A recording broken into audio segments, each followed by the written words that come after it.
হামদান কাসীরান তাইয়িবান মুবারাকান ফীহি। সকল প্রশংসা একজনের জন্য, তিনি কে? সম্মানিত উপস্থিতি, আজকে আমরা যে বিষয়ের উপর আলোচনা করব তার শিরোনাম হলো মহান বিজয় দিবস, আমাদের করণীয় এবং বর্জনীয়। এই বিজয় দিবসটাকে আমরা কিভাবে উদযাপন করব ইসলামের আলোকে, আর বর্তমানে আমরা কিভাবে করছি, এটাই হচ্ছে আজকের আলোচনার ফোকাস পয়েন্ট। সম্মানিত উপস্থিতি, 16 ডিসেম্বর মহান বিজয় দিবস আসন্ন। এই দিনটি আমাদের জাতীয় জীবনে অপরিসীম গুরুত্ব ও তাৎপর্য বহন করে।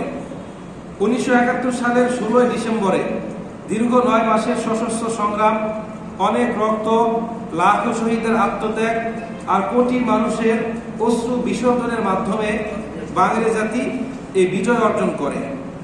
দীর্ঘ 9 মাসের এই সশস্ত্র সংগ্রামে অনেক স্নেহময়ী মাতা হারিয়েছেন তাদের নারী ছেঁড়া ধনকে, হাজারো ভাগ্য বিড়ম্বিতা রমণী হারিয়েছেন তাদের প্রেমময় স্বামীকে, অসংখ্য ভাগ্যহত ছোট ছোট ছেলে মেয়ে হারিয়েছেন তাদের স্নেহময়ী পিতামাতাকে। এরপর আল্লাহ পাক রব্বুল আলামিন এই জাতির প্রতি রহমতের দৃষ্টি দিয়েছেন, যার ফলে আমরা স্বাধীনতা অর্জন করতে সক্ষম হয়েছি। পৃথিবীর মানচিত্রে স্বাধীন, সার্বভৌম, লাল সবুজের পতাকাবাহী একটি রাষ্ট্রের অভ্যুদয় ঘটেছে।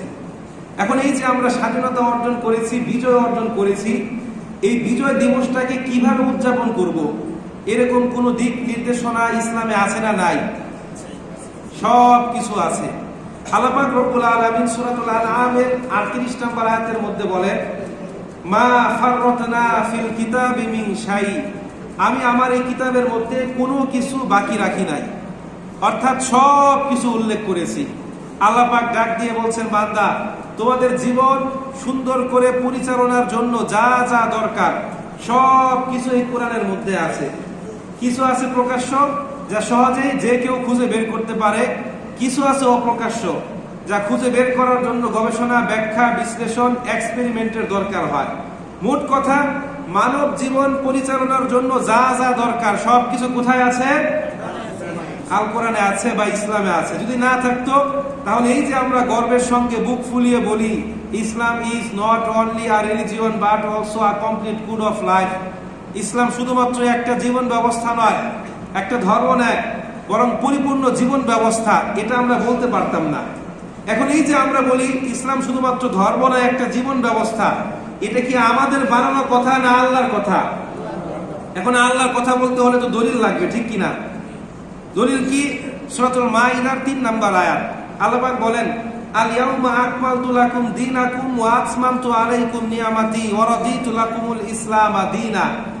আজ আমি তোমাদের উপর ইসলামকে পরিপূর্ণ করলাম এবং তোমাদের জীবন ব্যবস্থা হিসাবে ইসলামকে নির্ধারণ করলাম। এখন ধর্ম মানে কি? দিন মানে আমরা মনে করি ধর্ম, আসলে ইসলাম শুধুমাত্র ধর্ম নয়। দিন শব্দের অর্থ হচ্ছে পরিপূর্ণ জীবন ব্যবস্থা, মানে সকালবেলা ঘুম থেকে উঠে রাতে ঘুমাতে যাওয়া পর্যন্ত যা যা দরকার সব কিছু এটার মধ্যে আছে না নাই? এখন বলেন যে মানব জীবনের সকল সমস্যার যৌক্তিক এবং কল্যাণকর সমাধান কোরআন হাদিসে আছে না নাই? যদি এই কথার উপর আপনি অটুট থাকেন, বিশ্বাস করেন, তাহলে পরবর্তী আলোচনা আপনার জন্য। সম্মানিত উপস্থিতি, এই যে আমরা বিজয় অর্জন করেছি বা স্বাধীনতা অর্জন করেছি, এই স্বাধীনতার দীর্ঘ একটা ইতিহাস আমাদের আছে। আমরা ইনে নাটছে অতি সংক্ষেপে, শুধুমাত্র একটু ঘুরে দেখার জন্য, রিভিশন দেওয়ার জন্য সংক্ষেপে 5 মিনিটে আলোচনা করছি। সম্মানিত উপস্থিতি, অতি প্রাচীনকাল থেকেই এই বাংলাদেশে একটি শক্তিশালী অনার্য জাতিগোষ্ঠী বসবাস করত। অনেক গবেষক ঐতিহাসিক এদেরকে নূহ আলাইহিস সালাতু ওয়াস সালামের পুত্র সামের উত্তর পুরুষ আবুল ফিরের বংশধর হিসাবে উল্লেখ করেছেন। পরবর্তীতে এই আবুল ফিরের নাম বিকৃত হয়ে দ্রাবিড় রূপ ধারণ করে বলে গবেষকগণ উল্লেখ করছেন। খ্রিস্টপূর্ব প্রাচীন গ্রিক ও লাতিন ইতিহাসে এদেরকে বলা হতো গঙ্গারিডাই। তো এই অনার্য জাতির লোকজন ছিল ভারতের হিন্দু ধর্মের প্রবর্তক আর্য ব্রাহ্মণদের প্রধান শত্রু। কেন? কারণ অনার্য জাতির সভ্যতা, সংস্কৃতি, রীতি নীতি, কৃষ্টি কালচার ছিল আর্যদের থেকে পৃথক। এই জন্য আর্যরা তাদেরকে শত্রু মনে করত। শূন্য পুরাণ, মহাভারত এবং রামায়ণের বিভিন্ন জায়গায় তারা বাঙালিদেরকে অসুর, সর্প, এরপর কেঁচো এগুলো বলে উল্লেখ করেছেন। এরপর ক্রমান্বয়ে আর্যগণ এই ভারত মহাদেশের বা ভারতীয় উপমহাদেশের ক্ষমতা দখল করে ধীরে ধীরে তারা বাংলার শাসন ক্ষমতাও দখল করে, কিন্তু বাঙালিরা কখনোই তাদেরকে মন থেকে মেনে নেয়নি। খ্রিস্ট ধর্ম নবম শতাব্দীর শুরুর দিকে বাংলায় বৌদ্ধ ধর্মের ব্যাপক প্রসার ঘটে। এ আবার নবম শতাব্দীর শেষ দিকে বাংলায় সেন বংশের গোড়াপত্তন ঘটে। এই সেন বংশ শাসন ক্ষমতায় অধিষ্ঠিত হয়ে বাঙালিদের উপর বিভিন্ন রকম নিপীড়ন নির্যাতন শুরু করে। এরপর আস্তে আস্তে পীর, আউলিয়া, দরবেশ, সুফি এরা ইন্ডিয়ান সাবকন্টিনেন্টে আগমন করে মানুষের কাছে ইসলাম প্রচার করতে থাকে। অনেক নিম্নবর্ণের হিন্দু এবং বৌদ্ধ ইসলামের ন্যায় ইনসাফ দেখে ইসলাম ধর্মে দীক্ষিত হয়। ত্রয়োদশ শতাব্দীর শুরুর দিকে অর্থাৎ 1204 খ্রিস্টাব্দে তুর্কিবীর ইখতিয়ার উদ্দিন মোহাম্মদ বিন বখতিয়ার খলজি রহমতুল্লাহি আলাইহি মাত্র 17 জন সৈন্য নিয়ে বাংলার রাজধানী নদিয়া দখল করে কাকে পরাজিত করে? লক্ষণ সেনকে পরাজিত করে। এরপর ধারাবাহিকভাবে অনেক সুলতান স্বাধীনভাবে এই বাংলাদেশ শাসন করে। তো এতক্ষণ যে কথাগুলো বললাম এগুলো খন্দকার মাহমুদুল হাসান রচিত বাঙালির ইতিকথা বই থেকে কোট করা হয়েছে। এই কথাগুলো বলার উদ্দেশ্য একটাই, যে ইতিহাস থেকে যতটুকু জানা যায় বাঙালি জাতি ছিল ওয়ান কাইন্ড অফ ইন্ডিপেন্ডেন্ট, মানে স্বাধীন। তারা কখনোই পরাধীনতার শৃঙ্খলে বা দাসত্বের শৃঙ্খলে আবদ্ধ হয়ে থাকতে চায়নি। এরপর 1204 খ্রিস্টাব্দ থেকে শুরু করে 1526 খ্রিস্টাব্দ পর্যন্ত এই যে 322 বছর সময়, এই সময়কে বলা হয় সুলতানি যুগ। ভারতবর্ষে অনেক সুলতানগণ স্বাধীনভাবে শাসন করেছে। এই সময়টাতে বাংলাও ছিল স্বাধীন। সুলতান ফখরুদ্দিন মোবারক শাহ, আলাউদ্দিন হোসেন শাহ, গিয়াসউদ্দিন আদম শাহ এরা মোটামুটি স্বাধীনভাবে বাংলা শাসন করেছে। 1526 খ্রিস্টাব্দে পানিপথের প্রথম যুদ্ধে মুঘল সম্রাট বাবর সুলতান ইব্রাহিম লোদিকে পরাজিত করে এই ভারতবর্ষের শাসন ক্ষমতা দখল করে। তখন পর্যন্ত বাংলা ছিল স্বাধীন। 1545 খ্রিস্টাব্দে এই বাবরের ছেলে হুমায়ুন সে বাংলা জয় করে। বাংলার অপরূপ সুন্দর দৃশ্য এবং মনোরম আবহাওয়া দেখে সে বাংলার নাম রাখে কি জানেন? জান্নাতাবাদ। আমি যা বললাম যদি একটা তথ্য ভুল হয় আমাকে পরের জমায় ধরবেন যে হুজুর এটা উল্টাপাল্টা হয়েছে। একজন মানুষ আশা করি আমার এই আজকের এই বক্তব্যের সঙ্গে দ্বিমত পোষণ করতে পারবেন না, কারণ আমি অনেকগুলো বই থেকে এগুলো সংগ্রহ করেছি, যাচাই বাছাই করেছি। সম্মানিত উপস্থিতি, বাংলার নাম রাখেন কি? জান্নাতাবাদ। তবে তিনি বাংলা স্থায়ীভাবে মুঘল শাসন প্রতিষ্ঠা করতে পারে নাই। 1576 সালে আকবরের সেনাপতি হিমু দাউদ খান করানিকে পরাজিত করে এই বাংলার শাসন ক্ষমতা দখল করে এবং বাংলা স্থায়ীভাবে মুঘল শাসন প্রতিষ্ঠা করে। তো মুঘল শাসনের প্রথম দিকে বাংলায় ছিল সুবেদারি শাসন এবং দ্বিতীয় অর্ধে ছিল নবাবী শাসন। তো সুবেদার বলেন, নবাব বলেন, সবাই মোটামুটি স্বাধীনভাবে কি করেছে? বাংলাকে শাসন করেছে। বাংলাদেশের সর্বপ্রথম স্বাধীন নবাব কে ছিল জানেন? মুর্শিদ কুলি খান। এরপর নবাব আলীবর্দী খান, এরপর তার মেয়ের ঘরের নাতিকে সিরাজউদ্দৌলা। 1757 সালের 23 জুন পলাশীর প্রান্তরে এই নবাব সিরাজউদ্দৌলার পতনের মাধ্যমে দীর্ঘ একটা সময়ের জন্য বাংলার স্বাধীনতা হারিয়ে যায়। এখন এই যে পলাশীর প্রান্তরে নবাবকে হারিয়ে ইংরেজরা ক্ষমতা দখল করেছে, এটা কি ইংরেজদের উন্নত রণকৌশল নাকি অন্য কোনো কারণ ছিল? অন্য কারণ থাকলে কি বলেন তো? হ্যাঁ, কনস্পিরেন্সি, বাঙালিদের বিশ্বাসঘাতকতা বা ষড়যন্ত্র। কে করেছিল? মীর জাফর আলী খান, জগৎ সেন, রায়দুল্লভ, উমিচাঁদ এরা কিন্তু কি ছিল? বাঙালি ছিল। তো এই যে মীর জাফর হচ্ছে একটা, আমরা আগে বলতাম মীর জাফর হচ্ছে একটা প্রপার নাউন বা সংজ্ঞাবাচক নাম, একজন নির্দিষ্ট ব্যক্তির নাম, কিন্তু এখন এটা কি হয়ে গিয়েছে? Common noun. মানে কি এই মীর জাফর দ্বারা কি বোঝায়? বিশ্বাসঘাতক। তো দেখা যায় ইতিহাস ঘাটলে ওই যুগে যেমন বিশ্বাসঘাতক ছিল এই যুগে আছে না নাই? তারা ব্যক্তিগত স্বার্থের লোভে নিজের দেশকে বিক্রি করে দিতেও কি করে না? দ্বিধাবোধ করে না। একটা বইতে পড়েছিলাম 1757 সালে 23 জুন পলাশীর প্রান্তরে যখন নবাব সিরাজউদ্দৌলা পরাজিত হয়, যখন তাকে বন্দী করে নিয়ে যায়, যতজন বাঙালি দাঁড়িয়ে দাঁড়িয়ে এই দৃশ্য দেখেছিল তারা যদি সবাই নিজেদের পা থেকে জুতা খুলে নিক্ষেপ করত, তারপরও ইংরেজরা পরাজিত হয়ে বাংলাদেশ থেকে কি হতো? পালিয়ে যেত। কিন্তু একজনও প্রতিবাদ করে নাই। এর কারণ কি জানেন? আমরা কেউ ঝামেলায় জড়াতে চাই না। মানে একটা জিনিস, আরে আমি না, আমার তো কোনো দোষ নাই, সব উনি করছে। মানে আমরা অন্যায় দেখলে কি করি? চুপ করে বসে থাকি। এই যে 17 বছর আমাদের দেশের মানুষ ফ্যাসিবাদী শাসনের শিকার হলো, এই 17 বছরের মধ্যে প্রথম 5 বছর পরও যদি কেউ আন্দোলন করত, প্রতিবাদ করত, তাহলে কি আমরা এই জুলুমের শিকার হতাম? বলেন হতাম? কারণ 17 বছরে আমরা কি করি নাই। সম্মানিত উপস্থিতি, তো এরপর ক্রমান্বয়ে ব্রিটিশরা আমাদেরকে শাসনের নামে কি করতে থাকে? শোষণ। 1885 খ্রিস্টাব্দে এই ভারতীয় উপমহাদেশের নাগরিকদের দাবি দাওয়া আদায়ের জন্য একটা রাজনৈতিক দল প্রতিষ্ঠিত হয়। তার নাম কি? ভারতীয় জাতীয় কংগ্রেস। এর প্রতিষ্ঠাতা সদস্য সচিব ছিলেন অ্যালান অ্যাক্টিভিয়াম হিউম। তো এই দলটা ধীরে ধীরে হিন্দুদের দলে পরিণত হয়ে যায়। একটা সময় বুঝতে পারে যে তারা শুধুমাত্র হিন্দুদের দাবি দাওয়া আদায় করছে। তো এক সময় এই পূর্ব বাংলার মুসলমান সামাজিক, রাজনৈতিক, অর্থনৈতিকভাবে বিভিন্ন রকম বৈষম্যের শিকার হতে লাগলেন। তো এই অবস্থায় পূর্ববঙ্গের মুসলিমদেরকে অধিকতর রাজনৈতিক, সামাজিক, অর্থনৈতিক সুযোগ সুবিধা দেওয়ার জন্য কি করে? এই বঙ্গকে ভঙ্গ করার সিদ্ধান্ত নেওয়া হয়। 1905 সালের 16 আগস্ট লর্ড কার্জন এই বঙ্গকে ভঙ্গ করেন দুই ভাগে, একটা পশ্চিমবঙ্গ আর একটা পূর্ববঙ্গ ও আসাম প্রদেশ। এই পূর্ববঙ্গ আসাম প্রদেশের রাজধানীর নাম কি হয়? ঢাকা।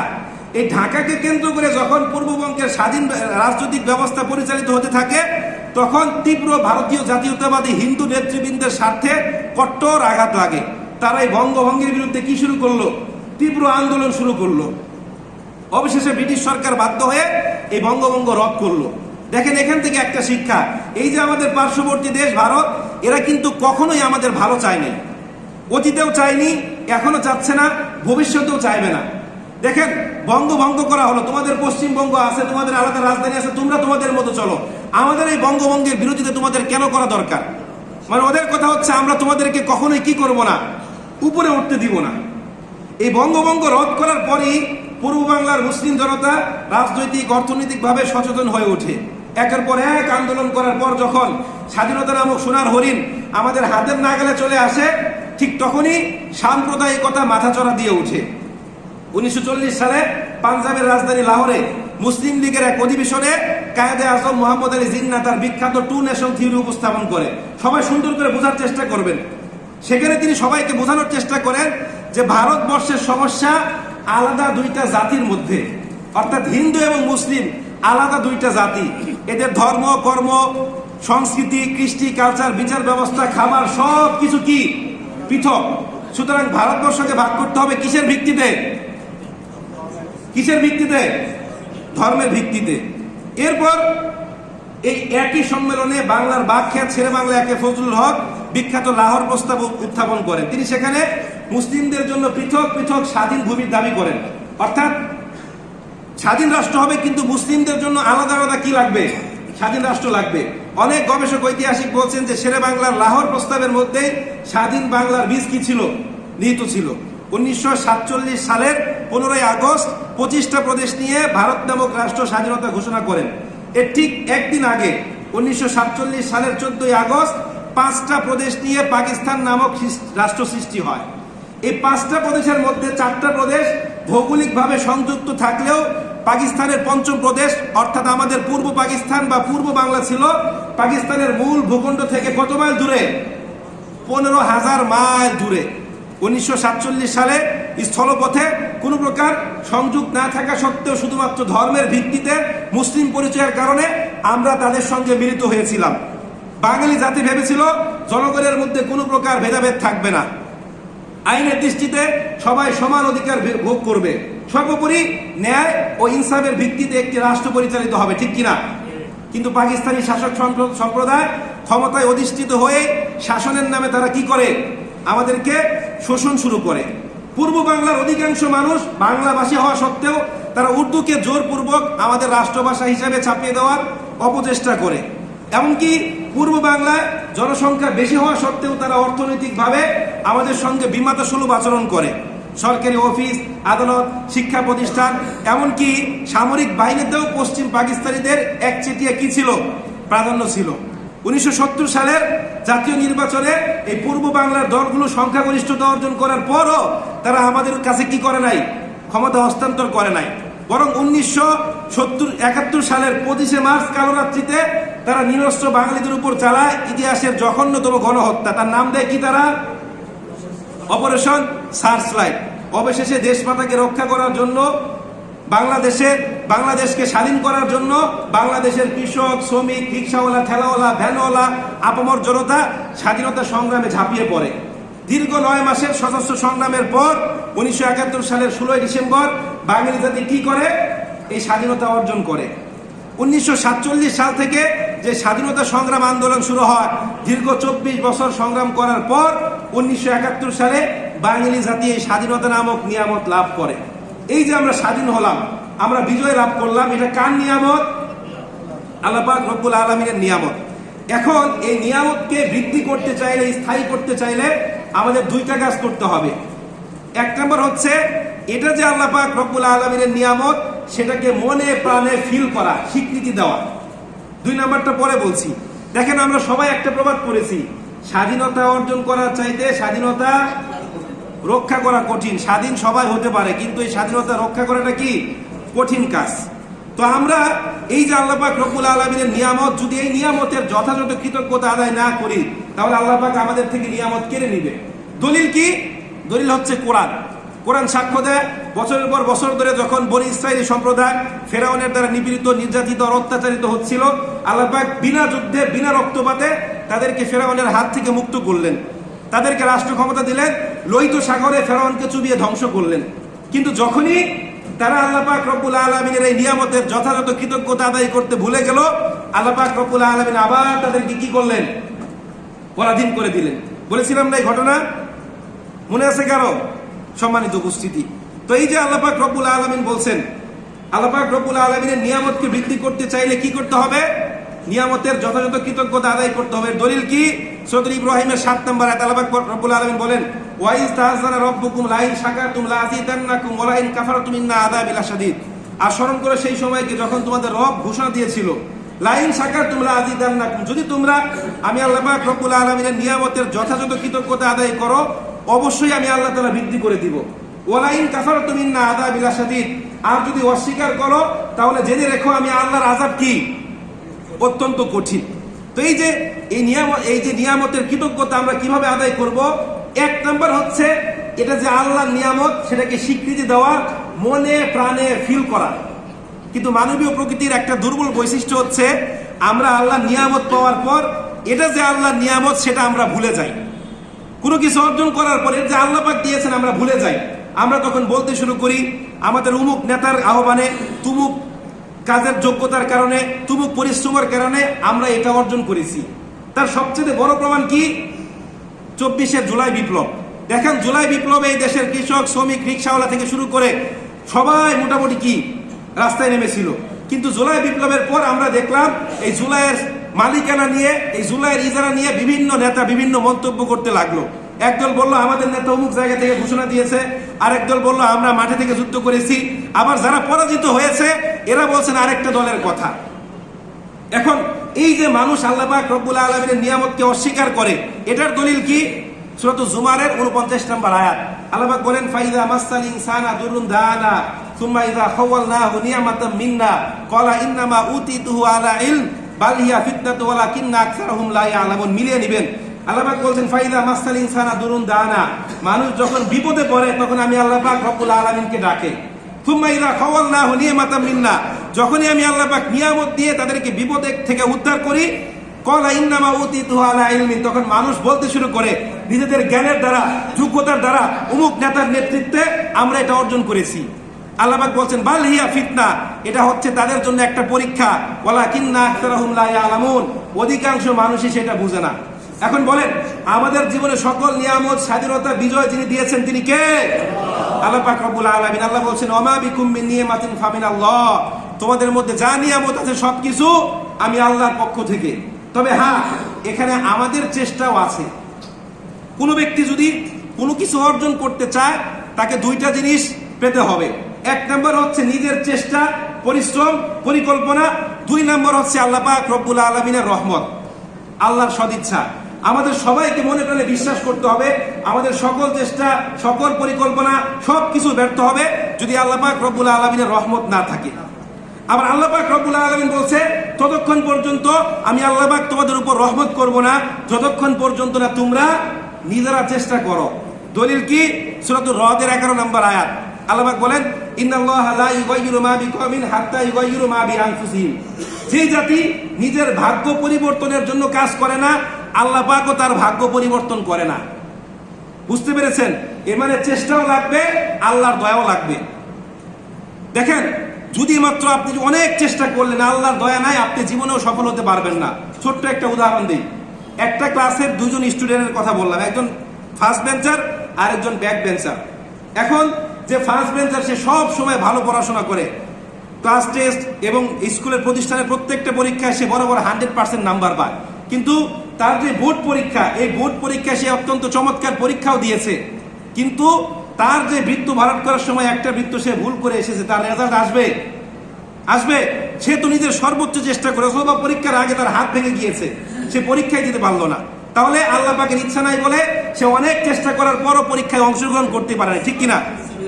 এখন আল্লাহ পাক যদি ইচ্ছা না করে আপনি কোনো কিছু অর্জন করতে পারবেন না, যত চেষ্টা করেন। আবার আল্লাহ পাক যদি ইচ্ছা করে, আপনার চেষ্টাও লাগবে, আল্লাহর ইচ্ছাও লাগবে, তাহলে আপনি কি হবেন? সফল হবেন। এখন বলেন, আমাদেরকে স্বাধীনতা যিনি দিয়েছেন তিনি কে? আল্লাহ পাক রব্বুল আলামিন। এই জন্য আল্লাহর কাছে আমাদের কি হতে হবে? কৃতজ্ঞ হতে হবে। যদি আমরা আল্লাহর কাছে কৃতজ্ঞ না হই, তাহলে আল্লাহ পাক কি করবে? আমাদের কাছ থেকে আবার এই স্বাধীনতা কেড়ে নিবেন। সম্মানিত উপস্থিতি, এই যে স্বাধীনতার কথা ভাবেন, দেখেন আমাদের চোখের সামনে পৃথিবীর কত দেশ স্বাধীনতার জন্য সংগ্রাম করছে, রক্ত দিচ্ছে, আত্মহতি দিচ্ছে, বছরের পর বছর ধরে যুদ্ধ করছে, কিন্তু এখন পর্যন্ত তারা স্বাধীনতা অর্জন করতে পারে নাই। আপনারা দলিল চান? 1947 সালে দেশ ভাগের সময় থেকে কাশ্মীর স্বাধীনতার জন্য আন্দোলন করছে, আজ পর্যন্ত স্বাধীন হতে পারে নাই। 1959 সাল থেকে এই তিব্বত স্বাধীন হওয়ার জন্য আন্দোলন করছে, রক্ত দিচ্ছে, আজ পর্যন্ত স্বাধীনতা অর্জন করতে পারে নাই। ফিলিস্তিনের কথা কি বলবো, নিজ ভূমিতে তারা কি পরাধীন।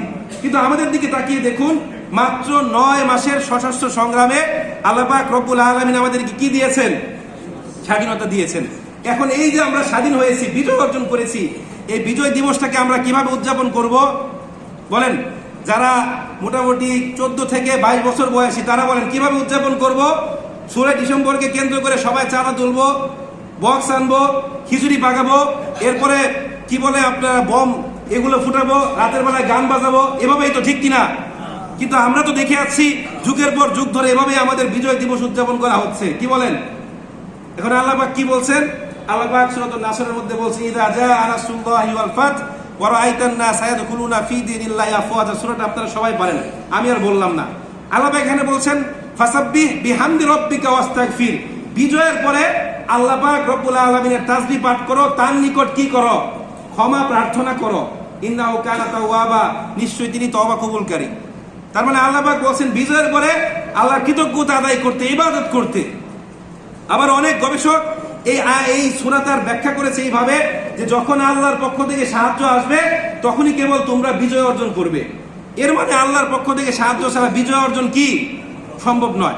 আমাদের স্বাধীনতা সংগ্রামের কথা ভাবেন, 1971 সালে সৈন্য সংখ্যা বেশি ছিল কাদের? আমাদের না পাকিস্তানিদের? উন্নত অস্ত্র শস্ত্র রণকৌশল ছিল কাদের? প্রশিক্ষণপ্রাপ্ত সৈন্য ছিল কাদের? তাদের পক্ষে যুদ্ধ করেছে সৈন্য, আর বাঙালিদের পক্ষে যুদ্ধ করেছে কি? মাঝি, মাল্লা, চাষা, কৃষক, রিক্সাওয়ালা, ঠেলাওয়ালা, ভ্যানওয়ালা, ঠিক কিনা? এলিয়েটরা কিন্তু কখনোই বিপদে যায় না। যারা বড় বড় সরকারি চাকরিজীবী, বুদ্ধিজীবী, এরা কখনোই মাঠে নামে না। 24শে জুলাই বিপ্লবে আমরা দেখেছি খুব কম সংখ্যক নামে। যত সব নিম্ন শ্রেণীর রিক্সাওয়ালা, ঠেলাওয়ালা, ভ্যানওয়ালা, এরা সবসময় সবার আগে রাস্তায় নামে, ঠিক কিনা? সম্মানিত উপস্থিতি, তো সব দিক দিয়ে তারা এগিয়েছিল, কিন্তু বিজয় এসেছিল কাদের? বিজয় হয়েছিল কাদের? আমাদের। কেন হয়েছিল? আল্লাহ পাক রব্বুল আলামিন চেয়েছিল বলে। কিন্তু দেখেন আজকে আল্লাহ পাক রব্বুল আলামিনের এই নিয়ামতকে আমরা অস্বীকার করছি। আজকে বাংলাদেশের একটা শ্রেণী ইসলামকে স্বাধীনতা বিরোধী শক্তি হিসেবে উপস্থাপন করে। দাড়ি, টুপি, পাঞ্জাবি, লম্বা জামাকে তারা বলে এটা নাকি মৌলবাদী পোশাক।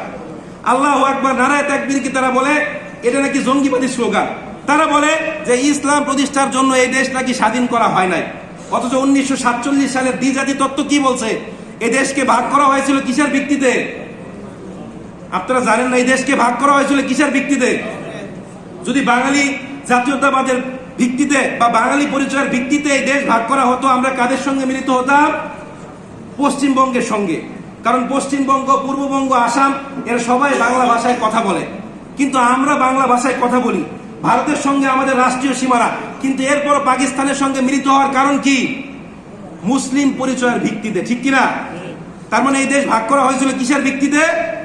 কিন্তু দেখেন আজকে আমরা এটাকে ধর্ম নিরপেক্ষ দেশ বানানোর জন্য চেষ্টা করছি কি করছি না? করছি না? আমরা এটাকে ধর্ম নিরপেক্ষ দেশ বানানোর চেষ্টা করছি। সম্মানিত উপস্থিতি, এই যে আল্লাহ পাক রব্বুল আলামিনের নিয়ামতকে আমরা অস্বীকার করছি। নিয়ামতকে অস্বীকার করলে আল্লাহ পাক কি করেন? ওয়ালা ইন কাফারতুম ইন্না আযাবি লাশাদীদ। আল্লাহ পাক বলেন, আর যদি অস্বীকার করো জেনে রেখো, ইন্না আযাবি লাশাদীদ, নিশ্চয় আমি আল্লাহর আযাব অত্যন্ত কঠিন। আমি বলি নাই, কে বলছে? আল্লাহ পাক রব্বুল আলামিন বলছে। দেখেন আজকে যখনই বাংলাদেশে মুক্তিযুদ্ধ নিয়ে কোনো ছবি বা চলচ্চিত্র নির্মাণ করা হয়, সেখানে মুক্তিযুদ্ধের ভূমিকায় দেখানো হয় দাড়ি নাই, মোশ নাই, মোটামুটি হিন্দুদের মতো দেখতে এদেরকে, আর স্বাধীনতার বিপক্ষ শক্তি হিসেবে দেখানো হয় মসজিদের ইমাম, মুয়াজ্জিন, মাদ্রাসার শিক্ষক এদেরকে। দাড়ি না থাকলেও দাড়ি টুপি বানিয়ে এদেরকে রাজাকার বানানো হয়। তারা বলে যে মুক্তিযুদ্ধে নাকি আলেমদের কোনো অবদানই ছিল না। দেখেন এই ইন্ডিয়ান সাবকন্টিনেন্টে ব্রিটিশরা 190 বছর রাজত্ব করেছে, 1757 সাল থেকে 1947 সাল পর্যন্ত। এই 190 বছরে সর্বপ্রথম আন্দোলন করেছিলেন কে বলেন তো?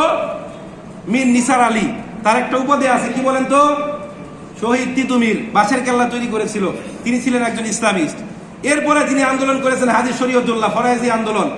এরপর আন্দোলন করেছেন মাওলানা আব্দুল হামিদ খান ভাসানী, মাওলানা আব্দুর রশিদ তরকা বাগিশ, আরো অনেক দেওবন্দি আলেম ওলামাও এই আন্দোলনে শরিক ছিলেন। কিন্তু আজকে আমাদেরকে কি পিছনে রাখা হয়, ফ্রন্ট লাইনে রাখা হয় অন্যদেরকে। 1971 সালে স্বাধীনতা সংগ্রামে মাওলানা ভাসানীর যে অবদান ছিল এটাকে সামনে উপস্থাপনই করা হয় না, তাকে কি হাইড করে রাখা হয়েছে। সম্মানিত উপস্থিতি, দিন শেষে আমরা বলছি যে যতটুকুর প্রাপ্য তাকে ততটুকু অধিকার, তাকে ততটুকু স্বীকৃতি আমাদের দিতে হবে। একদল আবার বলছে যে শেখ মুজিবের কোনো অবদানই নাই। এটা কি? এটা যদি আমরা বলি তাহলে তার প্রতি আমাদের অবিচার করা হবে। তারও কিন্তু অবদান ছিল কি ছিল না? সবাই আমাদের বলতে হবে শেখ মুজিব, জিয়া, আব্দুল হামিদ খান ভাসানী যারা ছিল সবার প্রতি আমাদের কি করতে হবে? কৃতজ্ঞতা পোষণ করতে হবে। সম্মানিত উপস্থিতি, এখন এই যে 1971 সালে যারা এই দেশকে কি করলো, স্বাধীন করলো, 24-এ যারা ফ্যাসিস্টদেরকে বিদায় করলো, এদের প্রতি আমরা কৃতজ্ঞ, ঠিক কিনা?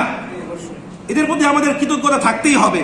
সুনানে আবু দাউদ 4811 নম্বর হাদিস, রাসূল বলেন, লা ইয়াশকুরুল্লাহ মান লা ইয়াশকুরুন নাস।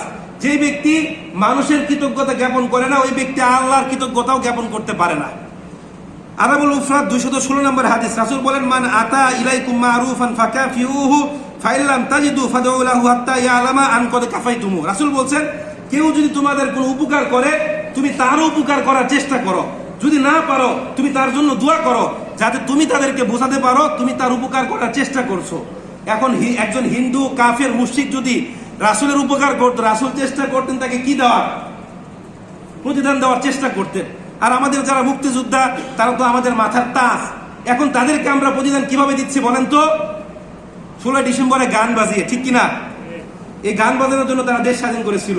আজকে বাংলাদেশে 16 ডিসেম্বরে এই বিজয় দিবস উদযাপন করা হয় হিন্দি গান বাজিয়ে, খিচুড়ি খেয়ে, নাচ গান করে, মদ খেয়ে। সম্মানিত উপস্থিতি, দেখেন যারা এই দেশকে স্বাধীনের জন্য জীবন দিয়েছে, যারা ফ্যাসিস্টের বিদায় দেওয়ার জন্য জীবন দিয়েছে, তাদের প্রতি আমরা ঋণী। এখন তাদের ঋণ আমরা কিভাবে পরিশোধ করব? এভাবে একটা সালাম দিয়ে, মাটির মধ্যে ঝুরে লাথি মেরে, ঠিক কিনা? কবরের মধ্যে ফুল দিয়ে। দেখেন তারা মাটির মধ্যে শুয়ে আছে, অথচ আমরা তাদের কবরের উপরে ফুল দিচ্ছি। বিষয়টা আমার কাছে এমন মনে হয় কোমরের লুঙ্গি খুলে মাথায় পাগড়ি বাঁধা। দেখেন তাদের জন্য যদি কিছু করতে হয়, তারা মারা যাওয়ার পর তাদের স্ত্রী সন্তান যারা জীবিত আছে তাদের অভাবগুলো পূরণ করেন, তাদের দেখাশোনা করেন, তাদের নামে বিভিন্ন প্রতিষ্ঠান গড়ে তোলেন যেগুলো সদকায়ে জারিয়ার কাজ হবে। দেখেন সহিহ মুসলিম 4115 নম্বর হাদিস, রাসূল বলেন, ইযা মাতাল ইনসান ইনকাতা আনহু আমালুহু ইল্লা মিন সালাসাতিন ওয়াহিদাতিন সাদাকাতিন জারিয়াতিন আও ইলমুন ইনতাফাউ বিহি আও ওয়ালাদুন সালিহুন ইয়াদউ লাহু। অর্থাৎ কোন ব্যক্তি যখন মারা যায় তার সমস্ত আমলগুলো বন্ধ হয়ে যায় তিনটা ব্যতীত, ইল্লা মিন সালাসাতিন ওয়াহিদাতিন, তিনটা। একটা হচ্ছে সদকায়ে জারিয়া, আরেকটা হচ্ছে উপকারী ইলম, আরেকটা হচ্ছে নেককার সন্তান সন্ততি। এখন আমরা তাদের জন্য তাদের নামে বিভিন্ন মসজিদ করতে পারি, মাদ্রাসা করতে পারি, রাস্তাঘাটে একজন মানুষ পানি খায় সেখানে তাদের নামে একটা গাছও আমরা লাগাতে পারি। এই গাছের নিচে যারা বসবে তারা দোয়া করবে, আল্লাহ পাক তাদের কবরে কি সওয়াব পৌঁছে দেবে, ঠিক কিনা? এটাই হচ্ছে তাদের জন্য জনকল্যাণমূলক কাজ। কিন্তু আমরা এগুলো না করে চেতনা বিক্রি করি, ঠিক কিনা বলেন? সম্মানিত উপস্থিতি, সবশেষে আবার বলবো 1971 সালে 2024 সালে যারা আমাদের বাক স্বাধীনতার জন্য, আমাদের স্বাধীনতার জন্য জীবন দিয়েছে, তাদের প্রতি আমরা কৃতজ্ঞ। আমরা তাদের জন্য কি করব? দোয়া করব। আল্লাহ পাক রব্বুল আলামিন যেন তাদের ভুল ত্রুটি ক্ষমা করে তাদেরকে জান্নাতুল ফেরদাউস নসিব করেন।